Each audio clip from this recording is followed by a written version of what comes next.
break is by Fabian Ruehle from Northeastern, and he will be telling us about approximations for Calabi-Yau and special holonomy metrics. All right, thank you very much. I also want to start by thanking the organizers for putting together this wonderful conference. I enjoyed it a lot, and I also want to thank them for giving me the opportunity to present my work here. What I want to talk about is work that's been done over the last 1.5 or 2 years or so with various collaborators. This is the outline of my talk. I will start with a short history and motivation for why we're interested in approximating Calabi-Yau metrics. Then I will explain how we do this. And for this, I have to explain 2 points. First of all, how do we find points on Calabi-Yau manifolds? And then how do we use these to approximate the Calabi-Yau metrics? And after that, I will give 2 examples. One very simple case with focusing on the Fermat cubic, and then another one calculating the massive string excitations for the Quintic Calabi-Yau threefold. And then in the end, I will conclude. Good. So let me start with some motivation in previous work. So somewhat famously, Yau proved the Calabi conjecture end of the 70s. And I will very briefly review this, but I will focus on the parts that are actually relevant to this talk. So what it says in the context that's relevant here is if you have a compact Kähler manifold with vanishing first Turing class, and you have some metric G, not necessarily Ricci-flat in some chosen Kähler class, then you can find a Ricci-flat metric in the same Kähler class. And Calabi proved that this is unique, and Yau proved that it exists. I mean, more generally, this would be a statement that you can find a metric whose curvature is given by the first Turing class of the manifold. Good. So in general, of course, you could just take a metric. You could write down this differential equation for the Ricci tensor, but that's a very complicated differential equation. So instead, you can do something else. So what you can do is you note that on a Calabi-Yau, you actually have this nowhere vanishing holomorphic top form. And you can use this top form to construct a volume form by just wedging it with its conjugate. And I should say that you can actually do this analytically. So in cases where your Calabi-Yau manifold is given in terms of complete intersections of toric varieties on F partitions, there's an analytic formula which allows you to write down this holomorphic top form omega. And now, since HDD is 1, there's only one volume form up to normalization. You know that the dth power on a complex d-dimensional manifold is proportional to omega wedge omega bar. So in a sense, you're in this peculiar situation where you don't know the metric, but you know the determinant of the metric, because this part here, j to the d, is proportional to the determinant of the metric. Good. So you can use this to turn the problem into a partial differential equation of Monge-Ampere type. So what you're doing is you take your Calabi-Yau metric to be given by this reference metric in some fixed Kähler class. And then you add dd bar phi, where phi is a smooth real function. So you can think of this as a correction to the Kähler potential of the Kähler metric G. And then sort of if you take this, you calculate the Kähler form, take its wedge product, you get an equation that looks like this in phi. And this is a PDE of Monge-Ampere type. And Yau used this essentially to prove existence. And so instead of approximating phi, I want to point out that you could also just approximate G Calabi-Yau directly here. If you did that, of course, you would have to make sure that your approximation is well defined. Sorry, somehow this keeps skipping forward. that the approximation is well defined, that your metric is scalar, and so on. Good. So Yau's proof is non-constructive. So we know that the metric exists and it's unique, but we don't know an analytic expression for it. This was the status for, I don't know, 20 years or so, until the first person I know to address this was Donaldson in the early turn of the millennium. And he solved the problem or he addressed the problem by solving a different problem. So what he did is he wrote down a balanced matrix on Calabi-Yaus. So if you have a Calabi-Yau that's given as a hypersurface in complex projective space, balanced metrics are just scalar metrics that are obtained from this scalar potential, where balance means it satisfies this balanced condition here. So this matrix H is some Hermitian matrix which satisfies this condition. And the S's here are just sections of this line bundle of degree k on the ambient space pulled back to the Calabi-Yau X. So what you can do is you just calculate the sections of these line bundles. You start with the guess for this matrix H, and then you can perform a fixed point iteration here until you have satisfied this condition here. And this gives you a balanced metric on the Calabi-Yau. So one thing to state here is if you took k equals 1, the sections here would just be the toric coordinate or the homogeneous coordinates and CPD. And h equals 1, this is just the Fubini-Studi metric. So in this sense, the Fubini-Studi metric is a balanced metric, and it is the first in an infinite family of metrics given by this k. The point now is that if you take k to infinity, Donaldson showed that these balanced metrics actually become the Ricci-flat metric. So by doing this construction for larger and larger k, you can approximate the Calabi-Yau metric. And this is actually very nice. So you have a convergence guarantee. You know, sort of for a given k, how far away you are from being Ricci-flat, how far away you are from finding the Calabi-Yau metric. But it's wasteful in the sense that for any fixed k, you could actually do much better. So you could write down a metric, which is not the balanced metric, but which is much closer to being the Calabi-Yau metric, to being Ricci-flat. Secondly, it's a priori not clear that this expansion in terms of the sections of OK is the best choice for the basis of this expansion. Of course, it's a very convenient choice. It's somewhat a natural choice, but it's not, again, it's not clear that you could not find a different set of bases to expand in, which would give you a much better Ricci-flat metric. Nevertheless, Douglas et al. took Donaldson's construction and they implemented this for the Quintic Calabi-Yau manifold, which is a degree 5 hypersurface in CP4.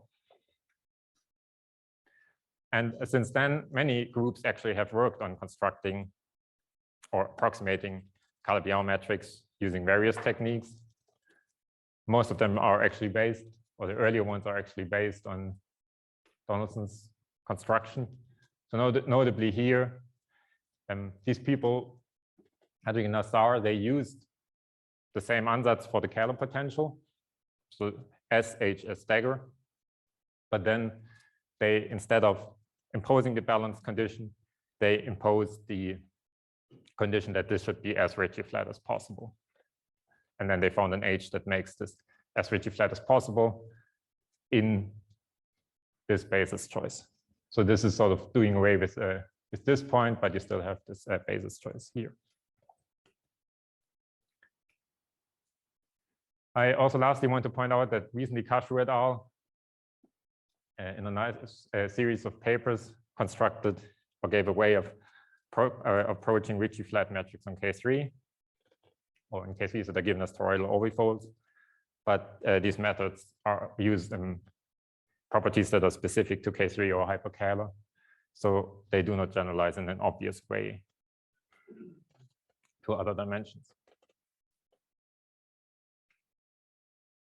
Good. So this is the state of the field.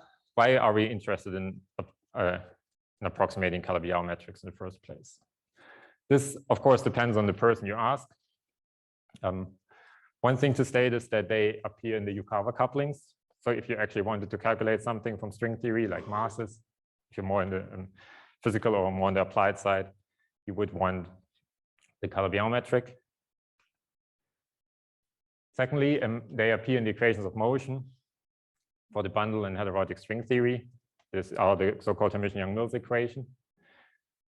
We have this very nice theorem due to Donaldson and Uhlenberg-Yau, which actually tells you that this equation can be solved if you write down a slope-stable vector bundle.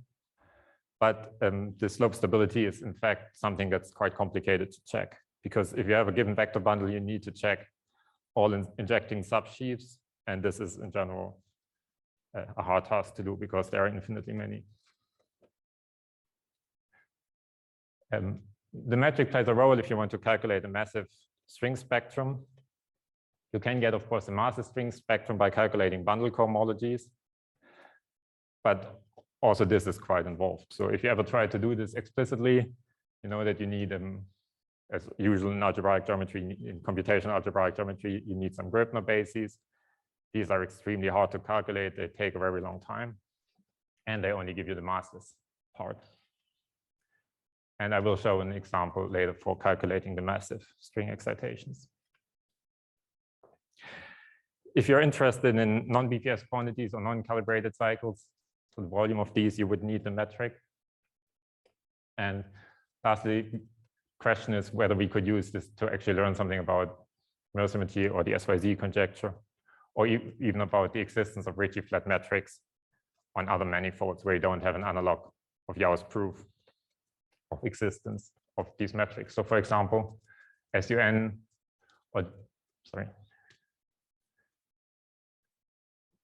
SUN structure, or G2 holonomy of structure, or SON, or even SON holonomy manifolds. Good. So this is why we're interested in constructing these metrics. So let me explain how we do it. We need to sample, or we need to get points on the Calabi-Yau variety as a first step. And the thing that we focus on, so at least I shouldn't have wrote this is too general statement, but in my community, people typically look at two sets of Calabi-Yaus. One is given in terms of complete intersections in simple ambient spaces. So these are just the products of projective ambient spaces. And in fact, there are finitely many of these. And the second set is hypersurfaces in toric ambient spaces. So you have a more complicated ambient space, but you're only looking at a single hypersurface in there. And there are also finitely many, but much more of these. So we've known these for more than 20 years now, and these for even longer. But they are nice sets to actually explore and play with if you want an explicit Calabi-Yau. So what I will be telling you actually does generalize to nav partitions or complete intersections in toric ambient spaces, but sort of we have these two sets in the back of our mind.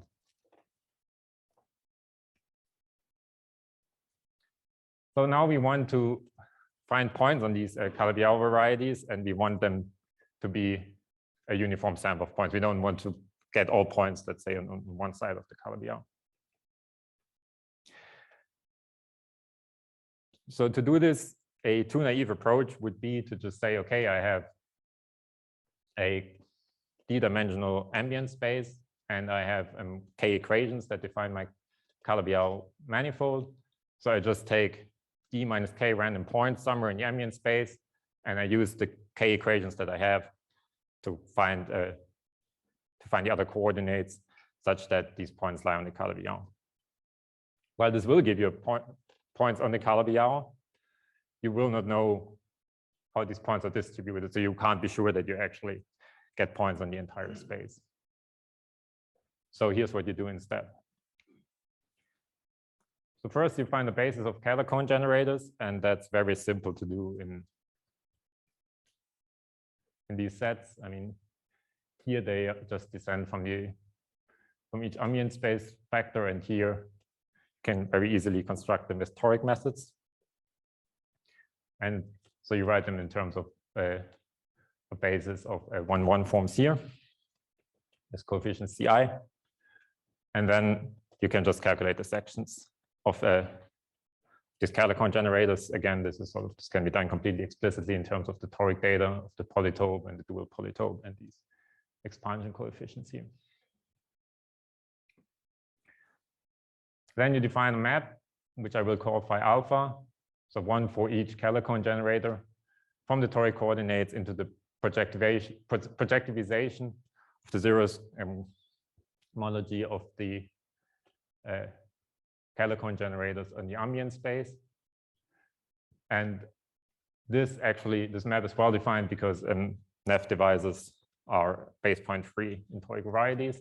So what this is to say is we just sort of calculate these sections as monomials in these toric coordinates xi, and then we define this map from here to here, and this is now essentially CPR, where R is the number of sections, -1. The point is now that we have done this, we can endow this space here with a Fubini-Studi metric, which is just sort of given by the standard Fubini-Studi Kähler potential S dagger HS, where sort of the standard Fubini-Studi metric would be just taking H equal to 1. So now we have an expression in terms of these sections S in some projective ambient space with the standard Fubini-Studi metric.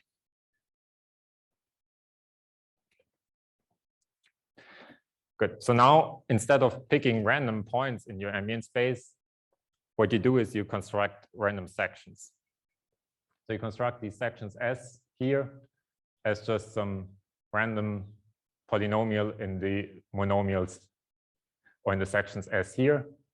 And random in this case means you just put random numbers here, which are taken from a Gaussian with a zero mean and unit variance. And you choose them independently if you chose an orthogonality constraint like this for this particular Kähler potential. Good. So now if you do all this, there's a theorem which is due to Schiffman and Zeldich. And this tells you that the zeros of these sections here are distributed with respect to the Fubini-Studi measure on this projectivized section space. So by doing all of this exercise, what we have accomplished is we know how these points are actually distributed.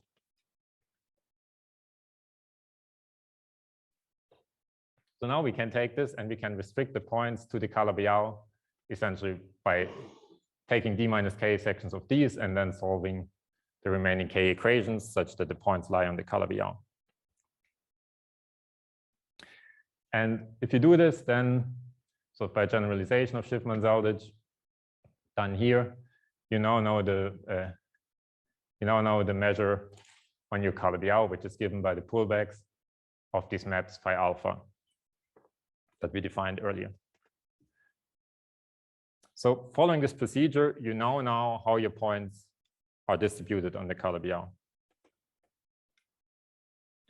I should say that very recently, like 2 months ago or so, the set of mathematicians also put forward a different point sampling methods on toric varieties, which was based on some tropical sampling methods. They were interested in evaluating Feynman diagrams with that. So this is quite recent work, and I haven't compared how their method actually different, or yeah, their method to our method.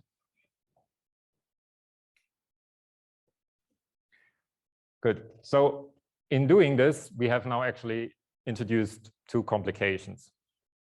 So first of all, the Calabi-Yau, of course, originally, if you do the battery of construction, for example, this was given in terms of the xi and not in terms of the sj. And in general, there are more sections than toric coordinates. So this means you have relations among these sections. Of course, you could just write the anti-canonical hypersurface in terms of a basis of the Calicone generators. That would fix that, but then there's a question on how you map this back to the original space.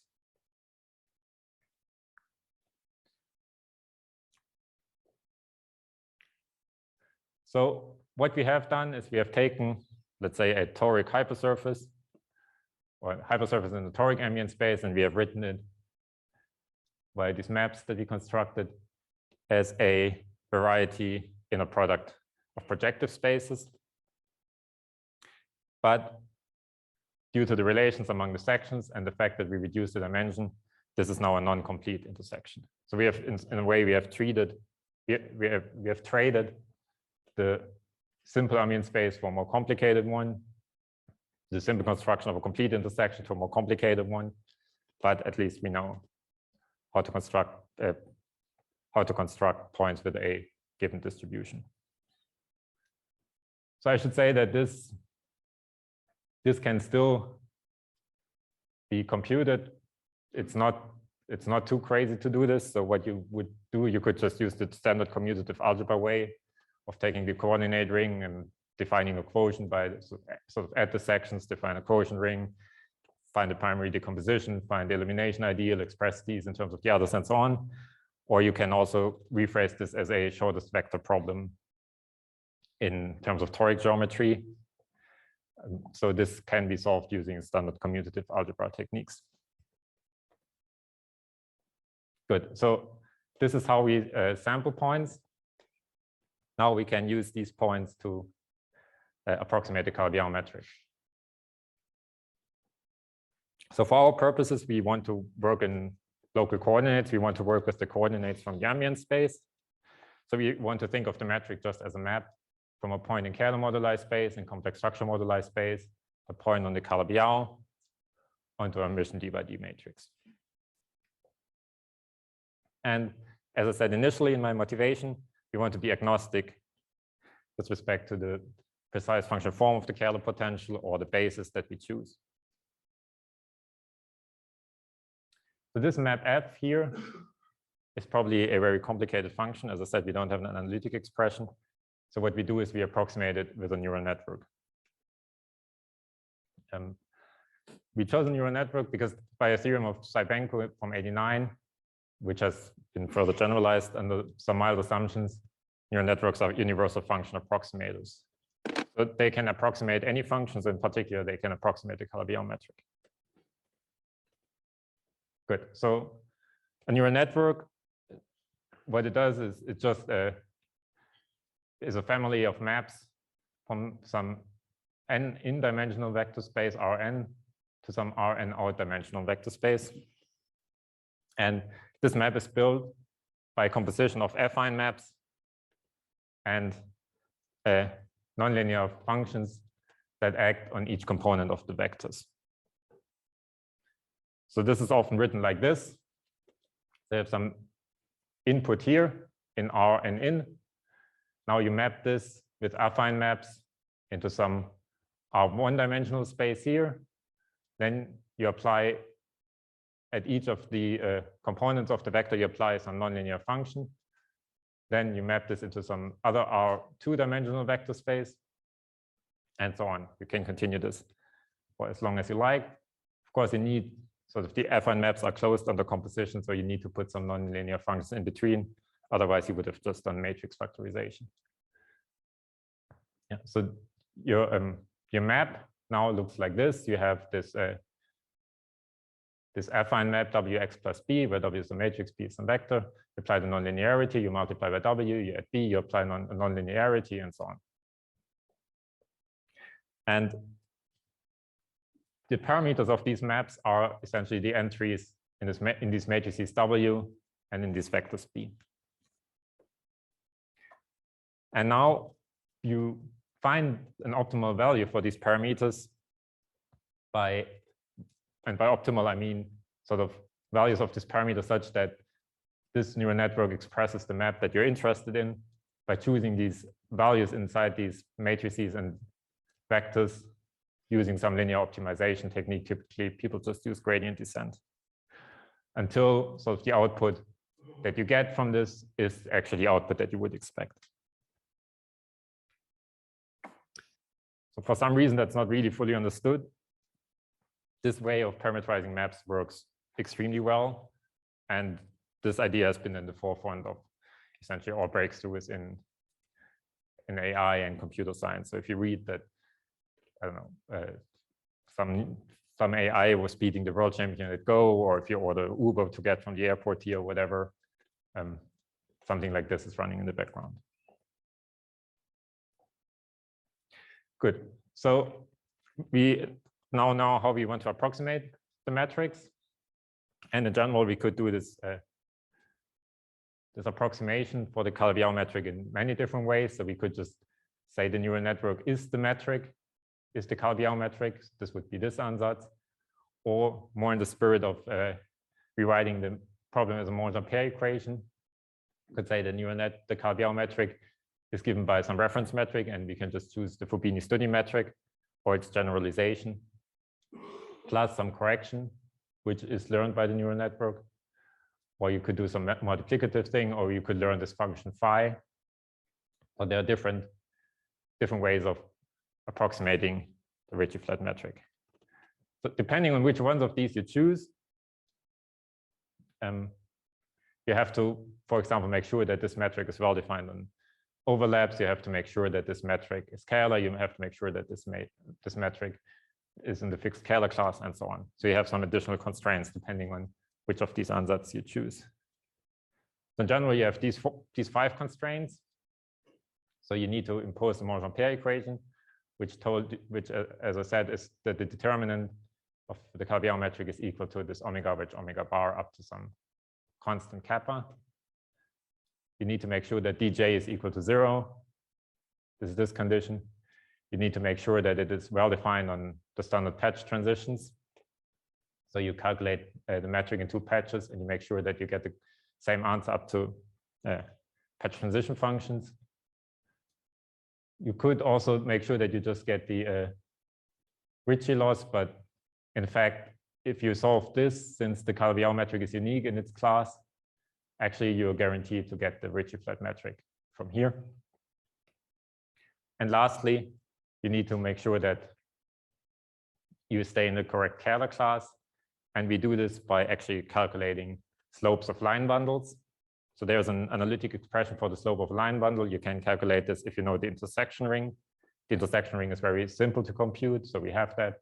So you calculate the slope of a basis of line bundles over the manifold, and we then demand that the slope that we get from intersection theory equals the slope that we get from calculating with the neural network, because that's topological. So this doesn't matter which metric you use here.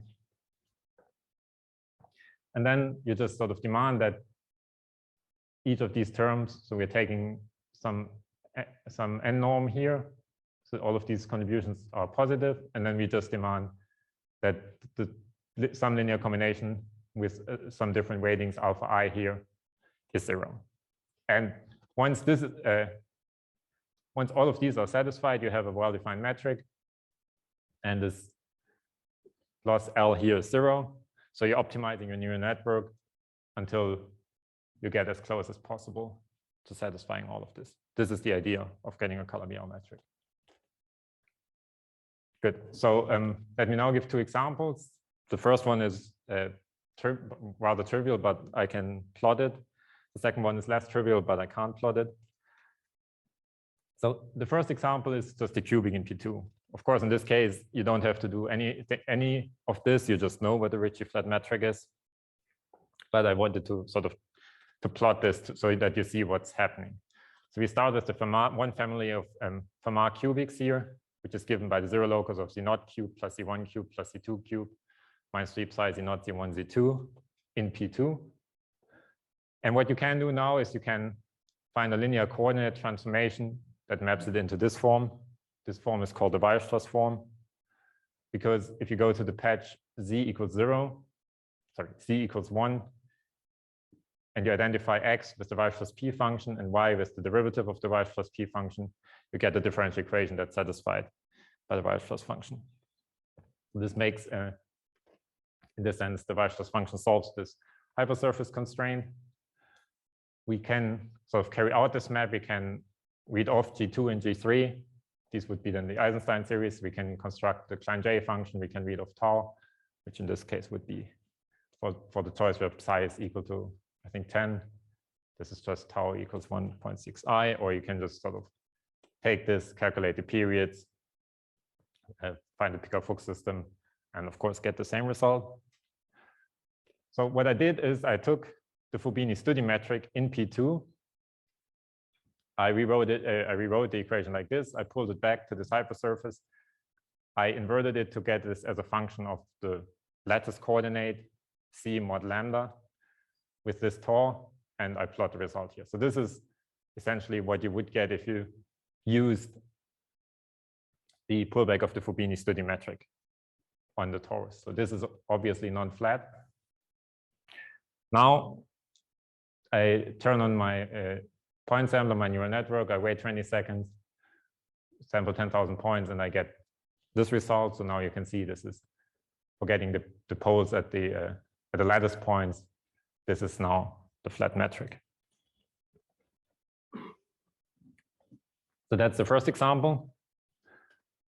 The second example, we did essentially exactly the same thing on the cubic, and we calculated the massive spectrum. So in order to calculate the massive modes, we were actually interested in how they behave as you move in complex structure moduli space. So recently there have been many conjectures that have to do with the mass gap that you get in the Laplace operator and how this mass gap behaves as a function of position in moduli space. So we write down the generalization of the equation you just saw. So now it's a fifth order polynomial in D4, and we restrict to this codimension 100 locus where we just have a single complex structure modulus psi, and we calculate the metric in these cases. So what you can see on the left is the moduli space metric. So you take this thing again, you calculate the periods from you get some hypergeometric function, you use this to calculate the metric on the moduli space, and it looks like this.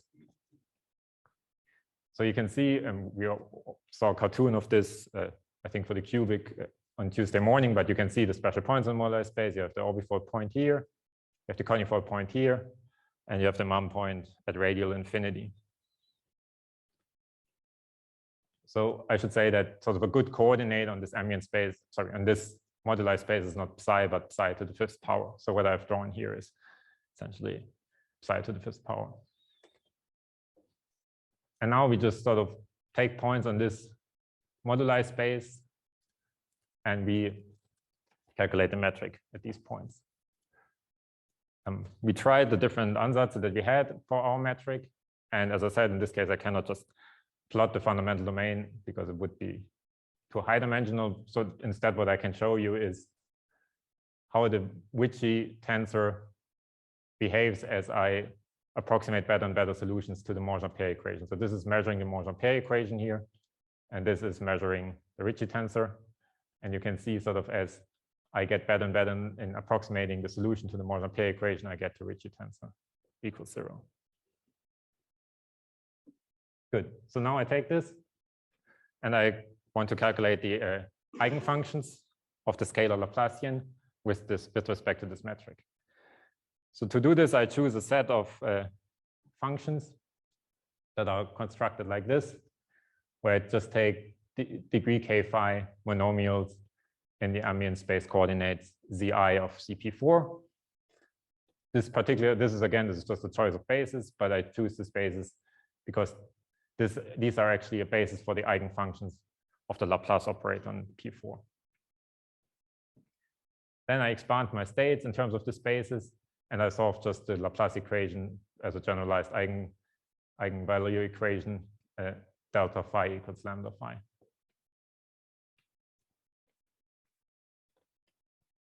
I did this sort of for basis that's 1,000 dimensional or so. So I was truncating the first 1,000 basis functions here. And this means that I can trust that, I mean, at some point I will of course run into troubles because I've truncated this, but the first, I don't know, 500 or 1,000 even or so are pretty good. And this is what you find. So what we did is we were following a geodesic in the complex structural moduli space. We started at some point here, not too close to the conifold. And now we were just sort of going off towards the mum point. And if you choose psi real and you calculate the geodesics equation from this moduli space metric, you actually find that psi stays real. So you're really actually just rolling towards radial infinity here. And so now we calculated the metric at different values of psi, and this is the spectrum of the scalar Laplacian that we find. So there are a few things to note here. First of all, these eigenvalues are degenerate. So if I put this green line here, for example, has multiplicity 4. So there are 4 eigenvalues that have exactly the same. So there are 4 eigenfunctions that have the same eigenvalue. And we can understand this multiplicity because we have a very large symmetry group here. So this has an S5 permutation symmetry of the coordinates. It has several phases that you can give to the, I mean, fifth roots of unity that you can give to these coordinates. It has complex conjugation as a symmetry and so on. So you can build the symmetry group, and then you can find the reducible representations. That's just a very simple problem in group theory. And then you find this as a 1-dimensional, a 4-dimensional, a 5-dimensional, a 20-dimensional, and a 30-dimensional representation. And the eigenvalues fall into the multiplicities of the eigenvalues fall into this. One thing that's curious, and this is just an observation, and I don't have a good explanation for this at the moment. You see that as I run away towards the mum point from the conifold point, some of the states get heavier and other states get lighter. And if you look at this, you see that sort of the green, the brown, and the I don't know what color is, purple, get lighter, and these have small multiplicities, 4 and 5. Whereas the ones that get heavier, the orange, the red, and the dark purple one, they have multiplicities 20 and 30. So for some reason, along this trajectory, states with small multiplicities become light, and states with high multiplicities become heavy. As I said, it's just an observation. It holds for more of the eigenvalues, but I don't have a good explanation at the moment. Good. So let me conclude. I explained how we approximate Calabi-Yau metrics using 2 steps. First, we apply a theorem that's due to Schiffman and Zeldich to find points on the Calabi-Yau for which we know how they are distributed. And then we use these points, put them into a neural network, and approximate and interpolate the Calabi-Yau metric between these points. One thing that I didn't do in this talk due to a lack of time, but that you can easily do, is I had the slide where I was listing the different conditions for the Calabi-Yau metric that we impose. You could just relax these conditions or adapt them. For example, instead of imposing what I call the Kähler loss, dj equals 0, you could put something else here. It could be dj equals some torsion classes. And if you did this, you could construct a solution to, let's say, the Strominger-Hull system, which we did here. We got quite good Ricci-flat approximations within a very short time. So the plot that I showed you, the accuracy that we get within, I don't know, 30 minutes on my laptop takes 30 years if you took Donaldson's approximation. And this is due to this wastefulness of the parametrization. Then I calculated the massive string spectrum of the KK tower of the scalar Laplacian, and we looked at sort of the size of the mass gap that you get here and how this mass gap closes as you move along geodesics in moduli space. And there are many other applications, for example, stability, Yukawa couplings, non-calibrated cycles, and so on, that we hope to explore further with these techniques in the future. Thank you very much.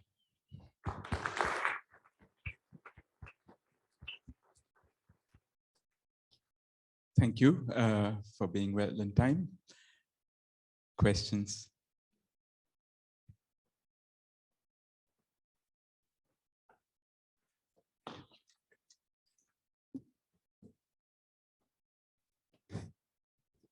Thanks for the talk. Could you say a few more words on the efficiency of this step where you generate the points? You said something about primary decomposition. This is sometimes heavy. Thank you. Yes, so as you said, so if I need to do this in the standard commutative algebra way, I need to do a primary decomposition. I need to find the elimination ideal. So I'm again looking at calculating Gribner bases. This is very expensive. The other way of finding the shortest vectors is much more performant. So this is essentially amounts to finding the integer kernel of an integer matrix. So that's a linear set of Diophantine equations, and this is much better behaved. Although I should say that just sort of looking at Calabi-Yau as in toric varieties, you run into other problems. Like you need to find a fine regular star triangulation of this of the polytope. It needs to be, in particular, needs to be regular to be sure that it is scalar.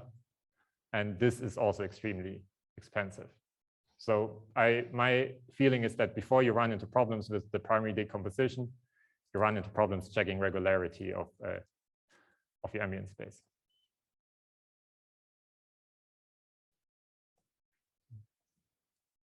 You mentioned string spectrum, but it looks like it's more like a point particle spectrum. Can you say something about actually string modes? Oh yeah, sorry. Yes, sorry. These are just the KK modes.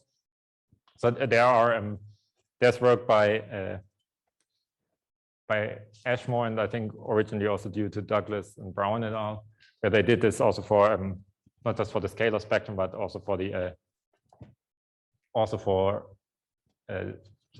the higher forms. But yeah, I apologize. This is in supergravity.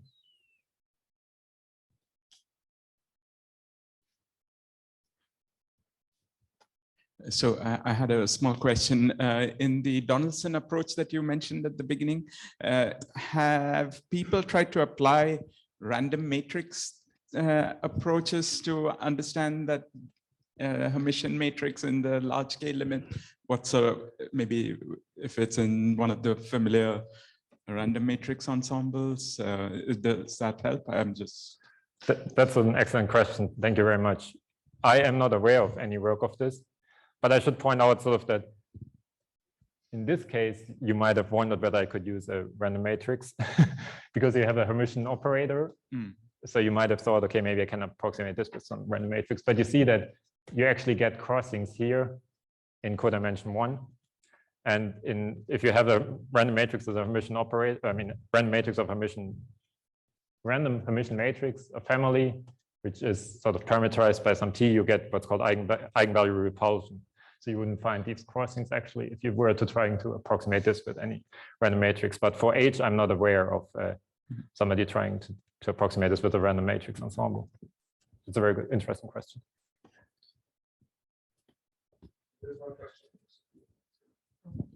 There's no reason of symmetry that accounts for why the crossing isn't avoided. Sorry, can you say it again? There's no reason of symmetry that explains why the crossing isn't avoided. In other words, even if you don't have a random matrix, if you actually get a crossing, one would expect that's because there's some symmetry that distinguishes the states. I mean, yeah, so we are trying to find out what causes this crossing at the moment. And the way we're doing this is actually we're going back to this very trivial example, because in this case, actually, of course, we know the eigenvalues, we know the eigenvectors. We map this form here into the Weierstrass form, so we can sort of calculate the eigenspectrum. We can see the crossings that occur, try to find out sort of why the higher multiplicities run up, why the lower ones run down, what the crossing is. At the moment, I don't know. So if I had to guess, at least in this case, you have essentially the A and the B cycle. And now as you move away, so if you make let's say you make one of the cycles much larger, the KK modes come down. And if you make it smaller, the KK modes of the other cycle come down. So you have that's why some go up and some go down. But if they actually cross, that strongly suggests they have different symmetry properties. Yes. I'm very confused by this, and I don't have an answer, unfortunately. So if you were just to look at this point, of course, you would think that you have a 24-dimensional representation at this particular point. But if you look in moduli space at this value of psi equals, I don't know, 5 or wherever this happens, I cannot see anything special or peculiar happening to this equation. So I'm confused by this as well.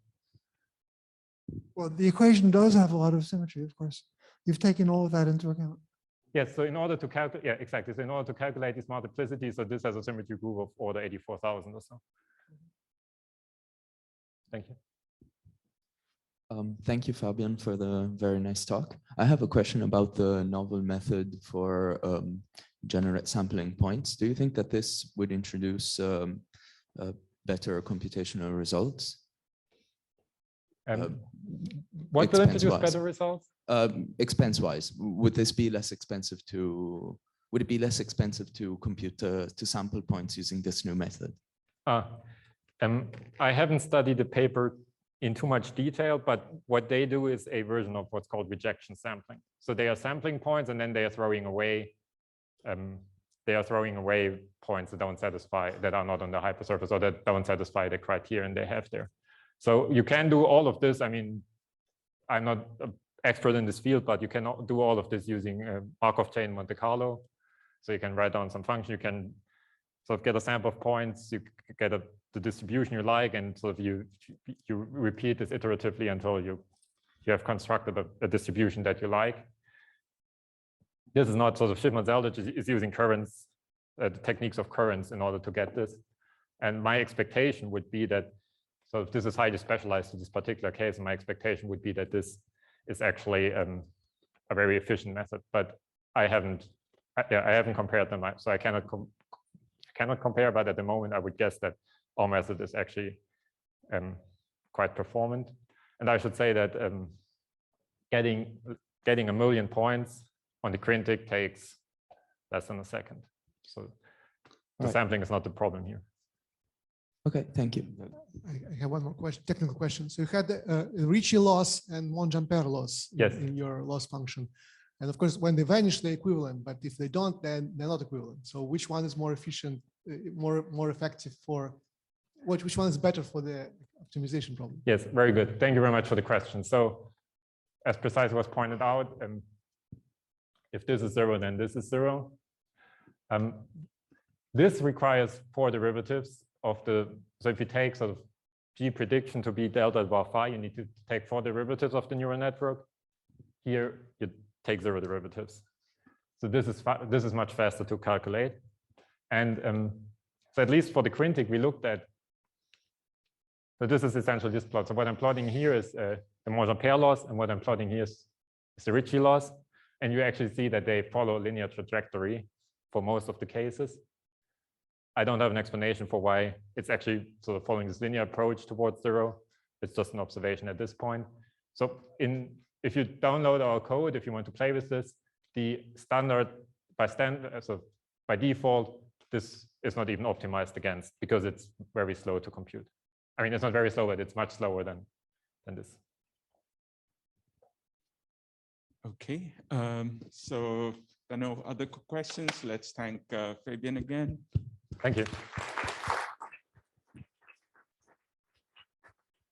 And we come back at 11 for the next session.